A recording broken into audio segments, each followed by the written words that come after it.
Okay, तो तुम लोगों को याद होगा कि हम लोगों ने प्रीवियस क्लास में ज्योग्राफी का एक चैप्टर शुरू करा था, इंडस्ट्रीज ऑफ पाकिस्तान। ठीक है, हमने इंडस्ट्रीज का चैप्टर शुरू करा था। और आप लोगों को ये याद होगा कि हमने इंडस्ट्रीज के बारे में कुछ इनिशियल चीज़ें डिस्कस करी थी। फॉर एग्जांपल, मैंने आप लोगों को क्लासिफिकेशन ऑफ इंडस्ट्रीज करवाया था। ये हमारे पास प्राइमरी इंडस्ट्रीज क्या होती हैं, सेकेंडरी इंडस्ट्रीज क्या होती हैं, और टर्शरी इंडस्ट्रीज क्या होती हैं। और शायद तुम लोगों को याद हो कि हमने एक और टॉपिक डिस्कस किया था इसी चैप्टर का, और वो क्या था? Factors affecting location of an industry. हमने फिजिकल फैक्टर्स देखे थे जो लोकेशन ऑफ द इंडस्ट्री को अफेक्ट करते हैं, और हमने आर्टिफिशियल फैक्टर्स देखे थे जो लोकेशन ऑफ अ इंडस्ट्री को अफेक्ट करते हैं। ठीक है, तो ये चीज़ें हम लोग ऑलरेडी कर चुके हैं, अगर आप लोगों को याद हो। अच्छा, उसके अलावा हम लोगों ने लास्ट क्लास के अंदर लार्ज स्केल इंडस्ट्रीज से शुरुआत करी थी। और मैंने आपको बताया था कि आपके सिलेबस के अंदर 5 लार्ज स्केल इंडस्ट्रीज हैं जो आपको हर हाल में आनी चाहिए, 5 लार्ज स्केल इंडस्ट्रीज। और एग्जामिनर जो है इन 5 लार्ज स्केल इंडस्ट्रीज के ऑन एंड ऑफ क्वेश्चंस पूछता है। आपके पास पेपर्स में आपको मल्टीपल क्वेश्चंस नजर आएंगे। ठीक है, और वो 5 लार्ज स्केल जो इंडस्ट्रीज हैं हमारी, जो हमें प्रिपेयर करनी है, उसमें textile, sugar, cement, fertiliser, iron and steel industry है। तो ये हमें प्रिपेयर करनी है, और ये बहुत ज़्यादा डिटेल्ड है, और हमें इनके बारे में अच्छी खासी इंफॉर्मेशन डिस्कस करनी होगी। लेकिन अगेन कंपैरेटिवली ये चैप्टर आसान है, इतना मुश्किल नहीं है। अच्छा, जब हम कहते हैं कि लार्ज स्केल इंडस्ट्रीज, तो लार्ज स्केल इंडस्ट्रीज की कुछ करेक्टरिस्टिक्स हैं। ये भी मैं आप लोगों को लास्ट क्लास में करवा चुका था, आप लोगों को सामने नजर आ रही होंगी। Large scale industries employees large number of workers, इनमें बहुत सारे वर्कर्स काम करते हैं। ये लेटेस्ट टेक्नोलॉजी और मशीन्स इस्तेमाल करती हैं। इनके आउटपुट का वॉल्यूम बहुत ज़्यादा होता है। ठीक है, इनके प्रोडक्ट की क्वालिटी बहुत हाई होती है, और ये गवर्नमेंट को बहुत ज़्यादा टैक्सेस पे करते हैं। ठीक है, तो ये हम लोग ऑलरेडी ये चीज़ें डिस्कस कर चुके हैं। चलो लेट्स मूव फॉरवर्ड। हम लोग ज़रा स्टार्ट लेते हैं विद द टेक्सटाइल इंडस्ट्री, जो हम लोग लास्ट क्लास में कर रहे थे। हम लोग इंशाल्लाह इसको रैप अप करेंगे, और हम लोग क्विकली आगे बढ़ जाएंगे। अच्छा, मैंने आप लोगों को टेक्सटाइल इंडस्ट्री से रिलेटेड एक बात ये बताई थी कि ये पाकिस्तान की लार्जेस्ट इंडस्ट्री है। Textile industry is the largest industry of Pakistan, isn't it? है ना? और फिर हमने ये भी देखा था कि पाकिस्तान जो है वो एशिया के अंदर 8 लार्जेस्ट एक्सपोर्टर है टेक्सटाइल प्रोडक्ट्स का। हमसे आगे दूसरे कंट्रीज हैं एशिया में जो टेक्सटाइल को एक्सपोर्ट करते हैं। चाइना सबसे बड़ा एक्सपोर्टर है। India is one of the exporter. ठीक है, इसी तरीके से Thailand is one of the exporter, Bangladesh is one of the exporter. तो बहुत सारे कंट्रीज एशिया के अंदर हैं जो टेक्सटाइल इंडस्ट्री के साथ एसोसिएटेड हैं। क्योंकि ओवरऑल अगर तुम एशिया को देखोगे, तो एशिया में कॉटन बहुत ज़्यादा ग्रो होती है। क्योंकि आपको पता है कॉटन को एक वार्म क्लाइमेट चाहिए कॉटन ग्रो करने के लिए। और एशिया के अंदर ये सारी चीज़ें अवेलेबल हैं, climatic conditions are suitable for the growth of cotton, whether you talk about China, India, Bangladesh, Taiwan. ठीक है, पाकिस्तान, इन सब कंट्रीज में क्लाइमेट सूटेबल है कॉटन की ग्रोथ के लिए। तो इसकी वजह से एशिया के अंदर आपको नजर आता है कि टेक्सटाइल इंडस्ट्रीज बहुत ज़्यादा हैं। ठीक है, अच्छा, इसी तरीके से हमने टेक्सटाइल में एक और बात ये डिस्कस करी थी कि पाकिस्तान का जो मैन्युफैक्चरिंग सेक्टर है, जो हमारी सेकेंडरी इंडस्ट्रीज हैं, हमारी बहुत सारी सेकेंडरी इंडस्ट्रीज हैं। आप सब मुझे सुन सकते हो प्रॉपरली?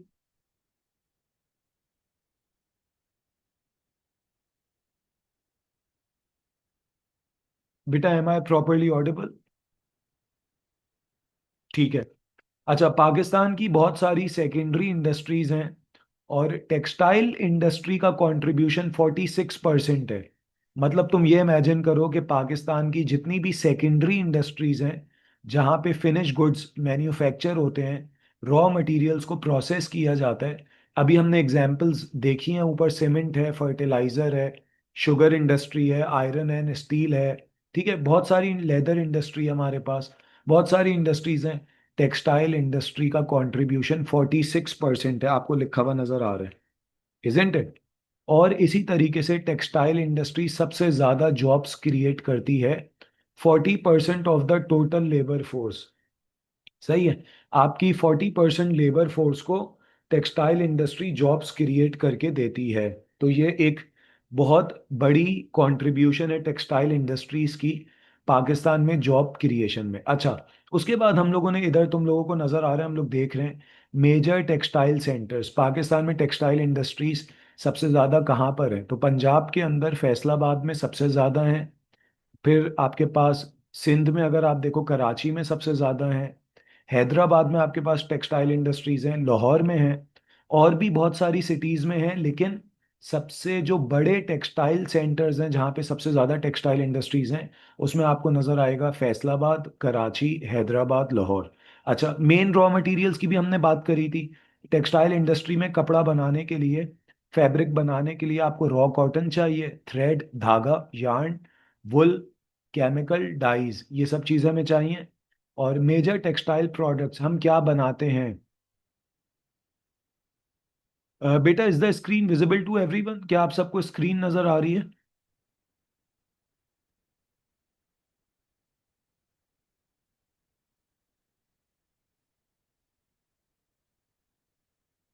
ओके, सानिया बेटा तुम रीज्वाइन करो, तो हो सकता है तुम्हें स्क्रीन नजर आए।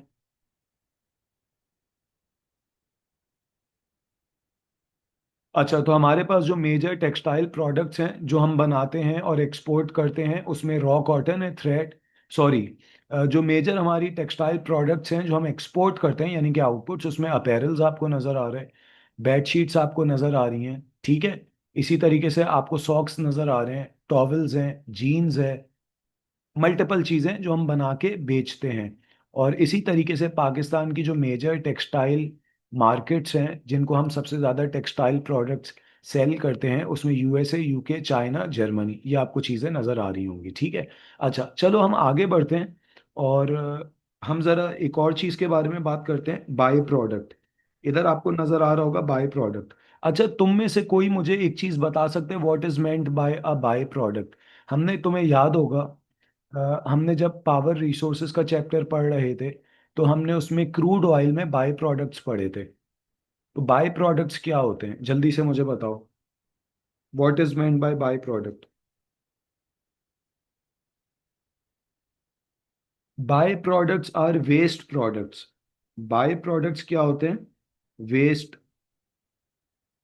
किसी भी इंडस्ट्री के अंदर जब आप कोई प्रोडक्ट बनाते हो, तो कचरा बच जाता है, कचरा, वेस्ट वो बच जाता है। सही है, उसको हम कहते हैं by product. By product is a waste product. सही है। अच्छा, अब टेक्सटाइल इंडस्ट्री में क्या होता है? टेक्सटाइल इंडस्ट्री में cotton seed is a by product. ये बाय प्रोडक्ट है कॉटन सीड, इसको हम कहते हैं वेस्ट प्रोडक्ट। अच्छा, ये कॉटन सीड जो है, ये मैं आपको थोड़ा सा एक इसका प्रोसेस अभी नीचे समझाऊंगा कि जब हम कहते हैं कॉटन सीड तो ये वेस्ट प्रोडक्ट कैसे है, ये अभी हम नीचे समझेंगे। लेकिन ये याद रखना, ये जो वेस्ट प्रोडक्ट है टेक्सटाइल इंडस्ट्री का, कॉटन सीड्स, ये किस चीज़ के लिए काम आता है, ये भी तुम्हें याद रखना होगा। It is used for making candle wicks, strings, photographic films, plastic. सही है।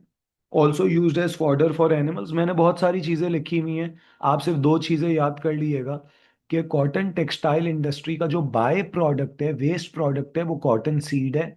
और कॉटन सीड से कैंडल विक्स, आपने देखा होगा कैंडल को जब आप लिट करते हो, लिट, तो उसके बीच में एक स्ट्रिंग होती है जिसको हम जलाते हैं, लिट करते हैं, तो वो candle wicks, strings, photographic film, plastic, also use as fodder for animals. दो चीजें याद कर लेना, cotton seed is a by product. अच्छा, मैं अगर तुम लोगों से पूछूं कि मेन इनपुट क्या है टेक्सटाइल इंडस्ट्री का, मेन इनपुट, तो तुम लोग का जवाब क्या होगा? What is the main input of the textile industry? थोड़ा सा मैं तुम लोगों का भी जो है ना टेस्ट लूं, कि आप लोग मुझे बताएं कि टेक्सटाइल इंडस्ट्री का मेन इनपुट क्या है, क्या चीज इस्तेमाल होती है टेक्सटाइल प्रोडक्ट्स बनाने के लिए?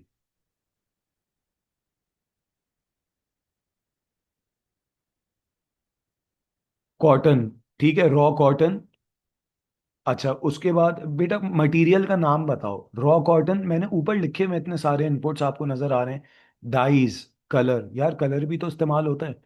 अगर टेक्सटाइल इंडस्ट्री में स्टिचिंग हो रही है तो थ्रेड का भी तो इस्तेमाल होगा। तो ये तुम्हें इनपुट्स याद होने चाहिए। तो मैं जब भी बोल रहा हूँ अटेंटिव होके बैठो। मेन इनपुट्स याद होने चाहिए, मेन आउटपुट्स क्या बनता है वो भी तुम्हें याद होना चाहिए।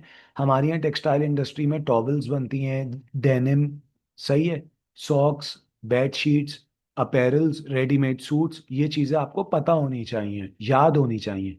जब हम कहते हैं by product is a waste product, तो तुम्हें main raw materials, main inputs, main outputs और तुम्हें बाय प्रोडक्ट ये याद होने चाहिए। ठीक है, cotton seed is a by product, और वो किस चीज़ में इस्तेमाल होता है वो नीचे आपको लिखा हुआ नजर आ रहा है, ये आपको याद होना चाहिए। नाउ अब हम जरा आगे बढ़ते हैं और क्विकली आगे कुछ चीज़ों को देखेंगे। अच्छा, हमारे पास यहाँ पे हमें प्रोसेस नज़र आ रहा है टेक्सटाइल इंडस्ट्री का। तो हम ज़रा प्रोसेस को देखते हैं प्रॉपर तरीके से।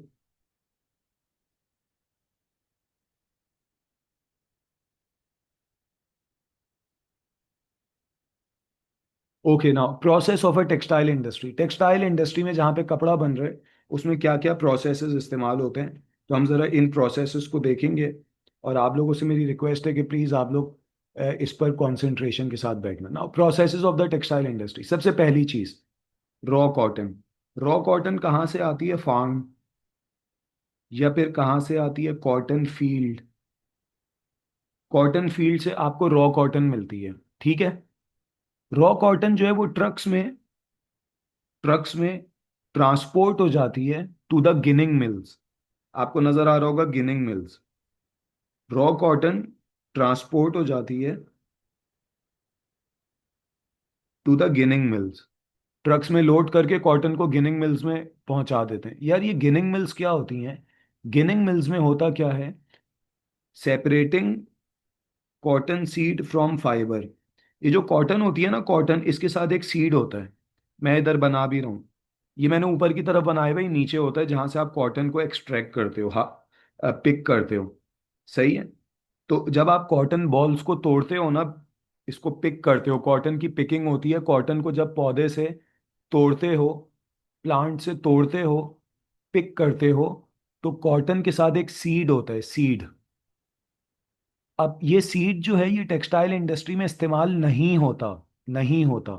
तो होता क्या है, जब ये कॉटन बॉल्स ट्रक्स में लोड होके गिनिंग मिल्स पहुंचती हैं, गिनिंग मिल्स, तो इन मिल्स के अंदर क्या होता है, इस कॉटन से सीड को अलग किया जाता है। और मैंने आपको बताया था seed is a waste product, cotton के साथ सीड अटैच्ड होता है। अब इस पूरी कॉटन को,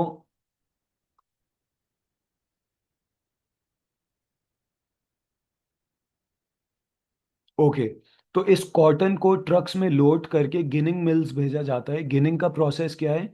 इस फाइबर से, कॉटन बॉल से सीड को अलग करना, इसको हम कहते हैं गिनिंग प्रोसेस। और ये कहाँ पे होता है? गिनिंग मिल्स में होता है। तो आप लोग को समझ में आ रही है गिनिंग मिल्स में क्या होता है? What is the process of ginning? Ginning का प्रोसेस समझ में आ रहा है आप सबको?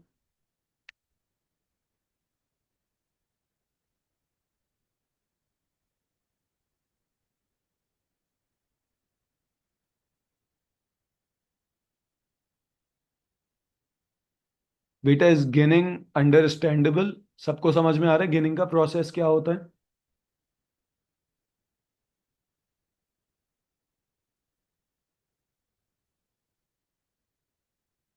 ओके, तो गिनिंग के प्रोसेस में क्या होता है, हम लोग कॉटन सीड को फाइबर से, कॉटन बॉल से सेपरेट करते हैं। अच्छा, उसके बाद तुम्हें एक प्रोसेस नजर आ रहा है आगे, स्पिनिंग या कार्डिंग। ये स्पिनिंग का प्रोसेस क्या होता है? इसमें ये जो आपके पास रॉ कॉटन है जिसमें से सीड अलग कर दिया गया है, उसके बाद इस कॉटन से थ्रेड बनाया जाता है, धागा। तो ये जो हम लोग फैब्रिक पहनते हैं, पहले फैब्रिक नहीं बनता, पहले थ्रेड बनता है, धागा, थ्रेड बनता है। ठीक है, और थ्रेड बनाने के प्रोसेस को हम लोग क्या बोलते हैं? Spinning. So spinning is the process of making thread from raw cotton. Raw cotton से थ्रेड बनाने को हम क्या कहते हैं? स्पिनिंग। अच्छा, उसके बाद तुम देखो एक और प्रोसेस तुम्हें नजर आ रहा है। थ्रेड के बाद एक प्रोसेस होता है जिसको हम कहते हैं वीविंग या ड्राइंग। इसमें क्या होता है? इसमें आप थ्रेड को कन्वर्ट करते हो फैब्रिक में। धागे से कपड़ा बनाया जाता है, और इस प्रोसेस को हम कहते हैं वीविंग। अच्छा, उसके बाद फिर बहुत सारे प्रोसेसेस और होते हैं। क्या प्रोसेसेस होते हैं? जैसे प्रिंटिंग, डाइंग, अलग अलग प्रोसेस होते हैं, ठीक है। प्रिंटिंग का प्रोसेस हो गया, इम्बोजिंग का प्रोसेस हो गया, स्टिचिंग का प्रोसेस हो गया, ठीक है। और उसके बाद फिर स्टिच करके आप इसको कन्वर्ट कर देते हो अपेरल्स में, बेड शीट्स में, सॉक्स में, जीन्स में, अलग अलग आप लोग चीज़ों में कन्वर्ट कर देते हो। तो ये याद रखना कि ये जो कॉटन का प्रोसेस है, ये तुम्हें याद होना चाहिए टेक्सटाइल इंडस्ट्री का। रॉ कॉटन आप फार्म से पिक करते हो, उसके बाद गिनिंग मिल्स सीड को सेपरेट करती हैं, स्पिनिंग मिल्स थ्रेड बनाती हैं, वीविंग मिल्स फैब्रिक या क्लॉथ बनाती हैं, और उसके बाद मल्टीपल प्रोसेसेस होते हैं, और फिर आपको फिनिश्ड प्रोडक्ट मिल जाता है जिसमें आपके पास towels, denim, readymade suits etcetera, ये चीज़ आपको मिल जाती है, ठीक है। अच्छा, आई होप ये बात आप सबको समझ में आ गई होगी ना। नीचे हम लोग ज़रा आगे बढ़ते हैं, और हमें एक डायग्राम दी हुई है, और ये डायग्राम हमें थोड़ा सा समझनी है। इस डायग्राम में तुम्हें इन्होंने प्रोसेस दिखाया हुआ है कि टेक्सटाइल इंडस्ट्री में किस तरीके का प्रोसेस होता है। तो पहला तुम्हें प्रोसेस दिखाया हुआ है ओपनिंग। अच्छा, ओपनिंग में होता क्या है? ये जो कॉटन होता है ना, कॉटन, ये जो रॉ कॉटन है, इसको फ्लैटन किया जाता है, फ्लैटन। और फ्लैटन करने के लिए रोलर्स इस्तेमाल होते हैं, रोलर्स, रोलर्स आर यूज्ड। सही है। तो तुम देख रहे हो ये जो, ये तुम्हें नजर आ रहा है ना, ये पूरा,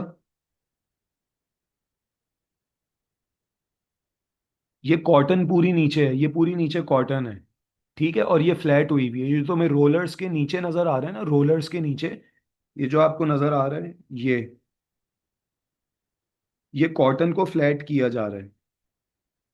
ये कॉटन को क्या किया जा रहा है? फ्लैट। सही है।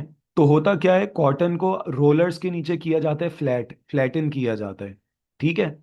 और उसके बाद जो है, आप देखो दूसरा प्रोसेस, इधर आपको एक लेबलिंग नजर आ रही है, स्पिनिंग। स्पिनिंग में क्या होता है? Spinning is the process of making thread. तो तुम्हें थ्रेड नजर आ रहा होगा, ये थ्रेड नजर आ रहा होगा आपको, ये थ्रेड आपको नजर आ रहे हैं, ठीक है। और फिर तुम्हें नेक्स्ट प्रोसेस नजर आ रहा है थर्ड पे, वीविंग। तो वीविंग में क्या हो रहा है? वीविंग में कपड़ा बन के बाहर निकल रहा है, फैब्रिक बन के। देखो ये नीचे तुम्हें एरो नजर आ रहे हैं, ये फैब्रिक बाहर निकल रहा है, ये रहा फैब्रिक, ये फैब्रिक है। सही है। तो ऊपर तुम्हें नजर आ रहा है, ऊपर जो तुम देख रहे हो ओपनिंग वाले प्रोसेस में, उसमें कॉटन को फ्लैटन किया जा रहा है, फ्लैटन। सही है, उससे बेल्स बनाई जा रही हैं, और उसके बाद उन बेल्स के थ्रू थ्रेड बनाया जा रहा है सेकंड प्रोसेस पे। और थर्ड प्रोसेस पे तुम देखो, वीविंग का प्रोसेस है। वीविंग का प्रोसेस का मतलब क्या होता है? Converting thread into fabric, fabric बनाया जाता है वीविंग में, और तुम्हें कपड़ा बनता हुआ बाहर निकलता हुआ नजर आ रहा है, ठीक है। तो ये डायग्राम लेबलिंग के लिए आती है, तुम्हें याद होनी चाहिए। तुम इस पूरे प्रोसेस को एक दफा देखो, ऊपर जो प्रोसेसेस लिखे हुए हैं और नीचे जो मैंने डायग्राम लेबलिंग समझाई है, इसको समझो। स्पिनिंग का प्रोसेस क्या होता है, वीविंग का क्या होता है, ओपनिंग का प्रोसेस क्या होता है, और फिर हम लोग क्विकली आगे बढ़ते हैं। जल्दी से इसको गो थ्रू करो।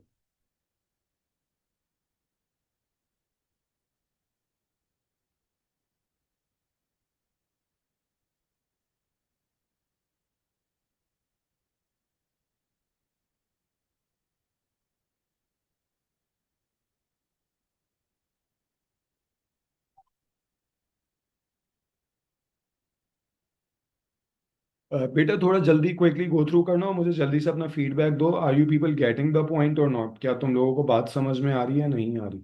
जल्दी से मुझे प्लीज बताओ।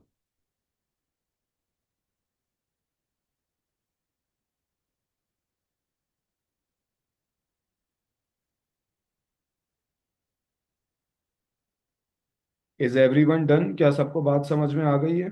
जल्दी से मुझे बताओ।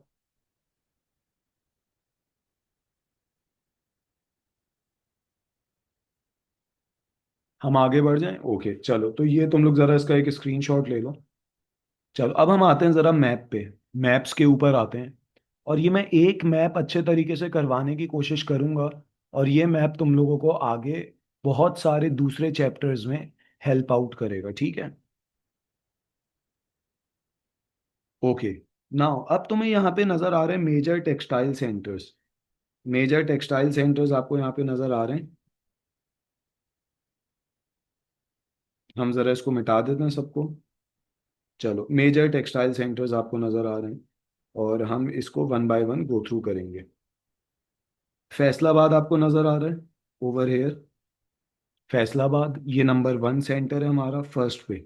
सबसे बड़ा सेंटर हमारा टेक्सटाइल का फैसलाबाद है। और ये प्रोविंस कौन सा है? ये प्रोविंस है पंजाब। ये पंजाब का प्रोविंस है, इजेंट इट? सही है। अच्छा, उसके बाद हम लोग ज़रा नीचे आते हैं, और नीचे हमें एक और सेंटर नज़र आ रहा है टेक्सटाइल का, और वो है कराची। ये सेकंड नंबर पे सेंटर है। तो फर्स्ट हमारा सेंटर है फैसलाबाद, दूसरा हमारा सेंटर है कराची। ये प्रोविंस कौन सा है? सिंध का प्रोविंस है। ये मैप तुम लोग देखोगे तो तुम लोग को प्रोविंसेस पता चल जाएंगे, पाकिस्तान का कौन सा प्रोविंस कहाँ पर है। तुम लोग को ये भी अंदाजा हो जाएगा, और तुम लोगों को कुछ इंपॉर्टेंट सिटीज याद हो जाएंगी, ठीक है। फिर हमारे पास एक और सेंटर है, हैदराबाद, जो कि कराची से ऊपर है थोड़ा सा। ये थर्ड नंबर पे है। फिर हमारे पास लाहौर एक सेंटर है। और फिर हमारे पास अदर सेंटर्स हैं, बहुत सारे अदर सेंटर्स हैं। और ये तुम्हें पता है ये क्या है? ये क्या है? ये पूरा क्या चल रहा है? कोई बच्चा मुझे बता सकता है ये क्या चल रहा है पूरा? ये पाकिस्तान के साउथ पे क्या है? What is present towards the south of Pakistan? This is Arabian sea. ये अरेबियन सी है। दिस इज अरेबियन सी, ठीक है। अच्छा, उसके साथ साथ इधर हमारा एक नेबर है इंडिया, ईस्ट पे। इंडिया हमारे ईस्ट पे है। चाइना हमारे नॉर्थ पे है। सही है। और ये अफगानिस्तान है। अफगानिस्तान हमारे नॉर्थ वेस्ट पे है। और इधर हमारा नेबर है ईरान, जो कि हमारे साउथ वेस्ट पे है। तो मैंने तुम लोगों को ना इस मैप में कुछ चीज़ें याद करवाने की कोशिश करी हैं। आप लोग इस मैप को अच्छे तरीके से देख लेना, ये आगे भी हेल्प आउट करेगा। मैंने आपको पाकिस्तान के कुछ प्रोविंसेस के नाम लिखे, मैं सारे ही अभी नाम लिख दूंगा प्रोविंसेस के। ये बलूचिस्तान है आपके पास। ये केपी के है। सही है। ये ऊपर गिलगित बल्तिस्तान है। अच्छा, तो आप लोग जो है ना इसका एक स्क्रीनशॉट ले लो, इसमें तुम्हें कुछ चीज़ें तो याद हो जाएंगी आज इंशाल्लाह मैप में। अक्सर बच्चों को मैप्स में मसले होते हैं, मैं मैप्स की एक प्रैक्टिस भी करवाऊंगा। इसका ज़रा एक स्क्रीनशॉट ले लो, ताकि तुम्हें पाकिस्तान का एक नो हाउ पता चल जाए कि हमारे नेबर में कौन कौन है। हमारे नेबर पे इंडिया है ईस्ट पे, चाइना है नॉर्थ पे, Afghanistan north west, Iran south west, तुम लोग को ये लिखे हुए नजर आ रहे हैं। पाकिस्तान के चार मेजर प्रोविंसेस हैं हमारे, वो मैंने नाम लिख दिए हैं। हमारे पास सिंध है, पंजाब है, बलूचिस्तान है, केपी के है, और ऊपर गिलगित बल्तिस्तान है, ठीक है। अच्छा, इसी तरीके से मैंने आपको कराची की लोकेशन बता दी। Karachi is located near the Arabian sea. फिर हमारे पास फैसलाबाद है, वेस्ट ऑफ लाहौर, लाहौर के वेस्ट पे। अगर तुम देखो लाहौर से वेस्ट पे है फैसलाबाद, बॉर्डर से अंदर है। Lahore is on the border with India, ठीक है। और हैदराबाद इज अबव कराची। हैदराबाद आपको कराची के ऊपर नजर आ रहा है, ठीक है। तो ये मेन सेंटर्स और इसका मैप तुम्हें समझ में आ रहा है? जल्दी से बताओ, जल्दी से बताओ, समझ में आ रहा है आप लोगों को मैप? इसका एक स्क्रीनशॉट लो।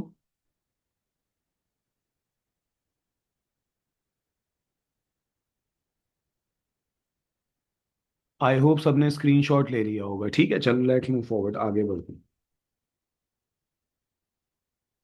ओके, तो अब हमारे पास ज़रा कुछ एडवांटेजेस और कुछ डिसएडवांटेजेस टेक्सटाइल इंडस्ट्री के फॉर पाकिस्तान। भाई, टेक्सटाइल इंडस्ट्री के पाकिस्तान के लिए क्या फ़ायदे हैं और क्या नुकसान आते हैं, ज़रा पहले हम एडवांटेजेस देख लेते हैं। Cotton is an important cash crop of Pakistan. Cotton Pakistan की one of the major crop है, क्रॉप बहुत ज़्यादा ग्रो होती है पाकिस्तान में। देयरफॉर इज़ अ की source of livelihood for the rural population. हमारे जो गांव देहात के लोग हैं, रूरल एरियाज के लोग हैं, रूरल एरियाज कौन से होते हैं? रूरल एरियाज आपके पास होते हैं विलेजेस। और विलेजेस में कॉटन बहुत ज़्यादा ग्रो होती है। और किन प्रोविंसेस में ज़्यादा ग्रो होती है कॉटन? सिंध और पंजाब में। सबसे ज़्यादा पंजाब में,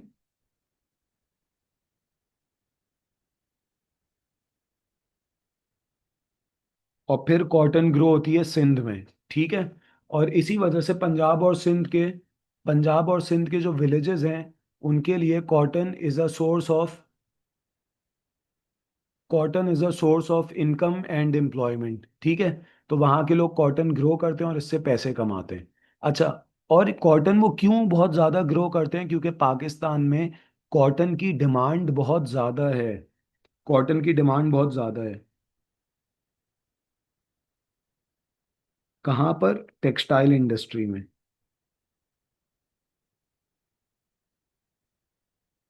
टेक्सटाइल इंडस्ट्री में कॉटन की डिमांड ज़्यादा है, जब भी पाकिस्तान में बहुत ज़्यादा कॉटन ग्रो होती है। और इससे विलेजेस के अंदर लोगों के लिए सोर्स ऑफ इनकम और एम्प्लॉयमेंट जनरेट होता है। वो कॉटन ग्रो करते हैं, पैसे कमाते हैं, और उनको जॉब्स मिलती हैं, ठीक है। अच्छा, उसके बाद दूसरी बात, cotton based textile contribute over 60% to Pakistan total exports. Pakistan दुनिया में अगर $100 की एक्सपोर्ट करता है, $100 की, हम परसेंटेज को कंसिडर कर रहे हैं ना, $100 की हम एक्सपोर्ट करते हैं, तो उसमें से टेक्सटाइल एक्सपोर्ट्स की कंट्रीब्यूशन है $60। ये टेक्सटाइल की कंट्रीब्यूशन है। What are exports? एक्सपोर्ट्स क्या होती हैं, जल्दी से बताओ। What are exports?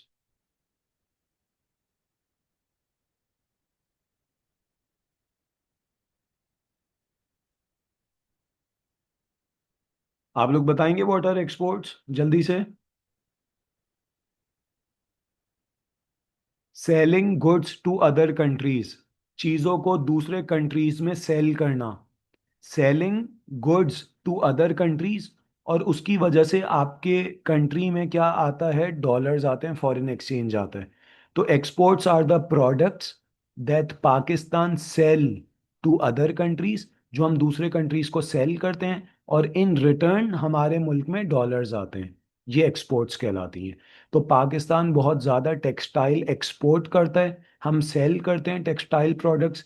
हम लोग अपेरल्स, रेडीमेड सूट्स, जैकेट्स, ठीक है, स्वेटर्स, जीन्स, टॉवल्स, बेडशीट्स, ये हम लोग दूसरे कंट्रीज को एक्सपोर्ट करते हैं। और जब हम उनको ये चीज़ें सेल करते हैं तो वो हमें डॉलर्स में पे करते हैं। तो हमारे मुल्क में फॉरेन एक्सचेंज आता है, हमारे मुल्क में डॉलर्स आते हैं। तो जो टेक्सटाइल इंडस्ट्री है, ये सबसे ज़्यादा कंट्रीब्यूट करती है टू एक्सपोर्ट्स, ठीक है, एक्सपोर्ट्स में।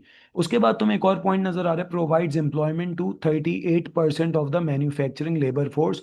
38% से लेकर 40% जो लोग हैं पाकिस्तान में, वो टेक्सटाइल इंडस्ट्रीज में काम कर रहे हैं। जो हमारी लेबर है मैन्युफैक्चरिंग सेक्टर में, उसमें से 38 से 40% टेक्सटाइल इंडस्ट्रीज में काम कर रहे हैं। तो ये बहुत ज़्यादा जॉब्स क्रिएट करती है, ठीक है। चौथी बात, Pakistan textile industry exports value added products such as apparels, knitwear, socks, bedsheets, towel, which have high international demand due to its quality। Pakistan के जो टेक्सटाइल प्रोडक्ट्स हैं, they are second best in the world. कहा जाता है कि पाकिस्तान के जो textile products हैं, they are second best in the world. हमारे टेक्सटाइल प्रोडक्ट्स की पूरी दुनिया में बहुत हाई वैल्यू है, सही है, बहुत रेप्यूटेबल हमारे प्रोडक्ट्स हैं, उनकी डिमांड बहुत ज़्यादा है। हम लोग इसको एक्सपोर्ट करते हैं, ठीक है। उसके बाद तुम्हें बता रहे हैं important source of foreign exchange. हमारे मुल्क में टेक्सटाइल की एक्सपोर्ट से डॉलर्स आते हैं, ठीक है। व्हाट वी अर्न, हम लोग डॉलर्स अर्न करते हैं। और उसके बाद तुम्हें बता रहे, textile industry also drives other allied sectors of the economy such as banking, shipping, transport, machinery and workshops, dyes and chemicals, printing and packaging. देखो, टेक्सटाइल इंडस्ट्री अकेले नहीं चलती, ये बात याद रखिएगा। जब भी कोई इंडस्ट्री होती है ना, वो अपने साथ और बहुत सारी इंडस्ट्रीज को लेके चलती है। मैं अगर तुम लोगों से एक एग्जांपल पूछूं, आप लोग मुझे सोच के जवाब दिएगा। मैंने ये फील किया है, कुछ स्टूडेंट्स बिल्कुल रिस्पॉन्ड नहीं करते, तो मुझे पता कैसे चलेगा that you people are getting the point और नॉट। मेरा तुम लोगों से एक छोटा सा सवाल है, जो हमारी कंस्ट्रक्शन इंडस्ट्री है, घर बन रहे हैं, अपार्टमेंट्स बन रहे हैं, शॉपिंग मॉल्स बन रहे हैं, ऑफिसेज बन रहे हैं, तुम लोग मुझे कोई 3 4 इंडस्ट्रीज बता दो जो कंस्ट्रक्शन इंडस्ट्री के साथ डायरेक्टली एसोसिएटेड हैं। अगर कंस्ट्रक्शन सेक्टर आगे जाता है, तो वो 3 4 इंडस्ट्रीज भी आगे जाएंगी। वो कौन सी इंडस्ट्रीज हैं? Cement industry very good, construction के लिए सीमेंट चाहिए। ब्रिक्स ओके, और furniture industry, iron and steel industry, क्या बात है, जबरदस्त। और कोई इंडस्ट्री जो कंस्ट्रक्शन इंडस्ट्री के साथ? Home appliances, isn't it, home appliances जो होते हैं। फिर आपके पास tubelights, LED bulbs, marbles, sanitary, paint, furniture, है ना? तो इसका मतलब ये हुआ कि ये इंडस्ट्री, अगर कंस्ट्रक्शन के सेक्टर में बूम आएगा, कंस्ट्रक्शन का सेक्टर पाकिस्तान में तेजी से आगे जाएगा, उसकी वजह से ये इंडस्ट्रीज भी चलेंगी। और अगर कंस्ट्रक्शन इंडस्ट्री में डाउनफॉल आएगा, तो इन इंडस्ट्रीज में भी डाउनफॉल आएगा। इसी तरीके से टेक्सटाइल इंडस्ट्री का फायदा क्या है कि टेक्सटाइल इंडस्ट्री अकेले नहीं चलती, ये अपने साथ और इंडस्ट्रीज को ग्रो करती है। अगर टेक्सटाइल इंडस्ट्री आगे जाएगी तो बैंकिंग इंडस्ट्री आगे जाएगी, क्योंकि सारी पेमेंट्स बैंक्स में आती हैं। शिपिंग इंडस्ट्री आगे जाएगी, टेक्सटाइल के प्रोडक्ट्स हम लोग जो एक्सपोर्ट करते हैं वो शिप्स के थ्रू करते हैं, तो शिपिंग इंडस्ट्री आगे जाएगी। ट्रांसपोर्ट इंडस्ट्री, ट्रक्स में सामान जाता है, ट्रांसपोर्ट सेक्टर में जॉब्स क्रिएट होंगी। मशीनरी एंड वर्कशॉप्स, टेक्सटाइल में बड़ी बड़ी मशीन्स होती हैं, उनकी रिपेयर होती है, मेंटेनेंस होती है, तो मशीनरी और वर्कशॉप की इंडस्ट्री आगे जाएगी। Dyes and chemicals, printing and packaging, तो इसका मतलब है टेक्सटाइल इंडस्ट्री पाकिस्तान में और दूसरे सेक्टर्स को भी चलाती है, और इसकी वजह से बहुत सारी इंडस्ट्रीज में जॉब्स क्रिएट होती हैं। टेक्सटाइल इंडस्ट्री के एडवांटेजेस पढ़ो, तीन चार आप लोगों को वर्ड टू वर्ड याद होने चाहिए, बिकॉज मैंने ये ऑब्जर्व किया है, पाकिस्तानी जो स्टूडेंट्स हैं हमारे, कुछ बच्चों की इंग्लिश इतनी अच्छी नहीं होती, वो समझ तो लेते हैं लेकिन वो उसको एक्सप्रेस नहीं कर पाते। तो इट्स बेटर कि तुम लोग इसको थोड़ा बहुत वर्ड टू वर्ड याद कर लो, ठीक है? जल्दी से ये देखो, मैं फिर चैलेंजेस पे आऊँ, जल्दी से देख लेना प्लीज।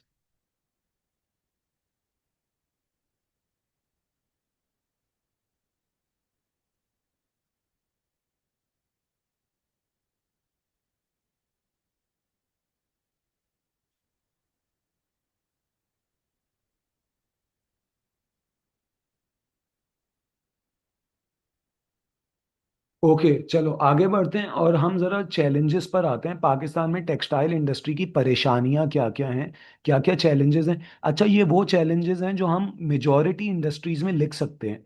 जनरल चैलेंजेस मैंने यहाँ पे लिखे हुए हैं, तो आप लोग जरा इसको भी देखिएगा। पाकिस्तान में क्या क्या चैलेंजेस हैं टेक्सटाइल इंडस्ट्री में। यार, पाकिस्तान में एक बहुत बड़ा जो हमारी इंडस्ट्री के साथ चैलेंज है वो क्या है?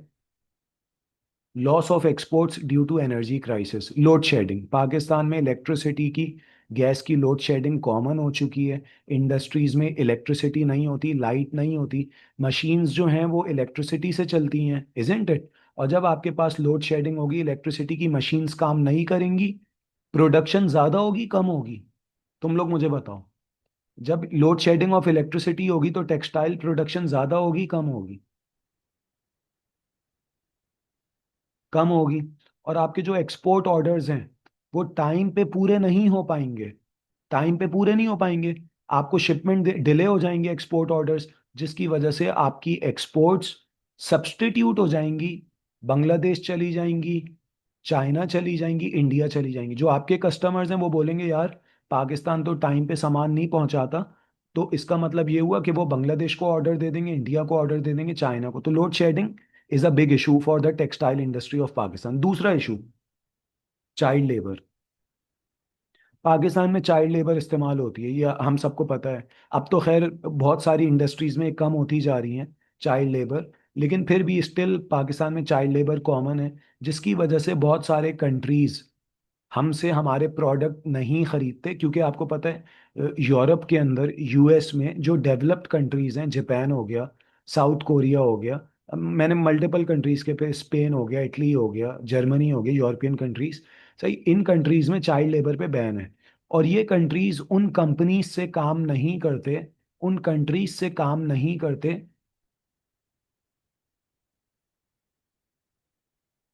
जहां पे चाइल्ड लेबर इस्तेमाल होती है, ठीक है? तो child labour again is a problem, जिसकी वजह से हमारी एक्सपोर्ट्स कम है। इसकी वजह से बहुत सारी इंडस्ट्रीज के अंदर चाइल्ड लेबर अब खत्म होती जा रही है। सही है, एक और बात देख लेते हैं। पाकिस्तान में कॉटन की प्रोडक्शन कम हो रही है। कॉटन की जो प्रोडक्शन है ना, या ग्रोथ, वो कम हो रही है, क्योंकि आपको पता है कॉटन को ज्यादा पानी चाहिए, कॉटन को ग्रो होने के लिए ज्यादा पानी चाहिए, it is a summer crop. लेकिन पाकिस्तान में क्लाइमेट चेंज की वजह से बारिशें कम हो रही हैं, ठीक है। हमारे यहाँ क्लाइमेट चेंज का बहुत बड़ा इम्पैक्ट आ रहा है, उसकी वजह से कॉटन की प्रोडक्शन कम हो रही है। इसी तरीके से एक नेचुरल फिनोमिनन है वाइट फ्लाई। ये एक इंसेक्ट है, ये कॉटन क्रॉप को डैमेज करता है। तो कभी कभार क्या होता है, वाइट फ्लाई अटैक कर देती है कॉटन क्रॉप पे, तो उसकी वजह से कॉटन की प्रोडक्शन कम हो जाती है। जब कॉटन की प्रोडक्शन कम हो जाती है तो टेक्सटाइल इंडस्ट्रीज के पास रॉ मटेरियल ज़्यादा होता है या कम होता है? टेक्सटाइल इंडस्ट्रीज के पास रॉ मटेरियल ज़्यादा होगा या कम होगा?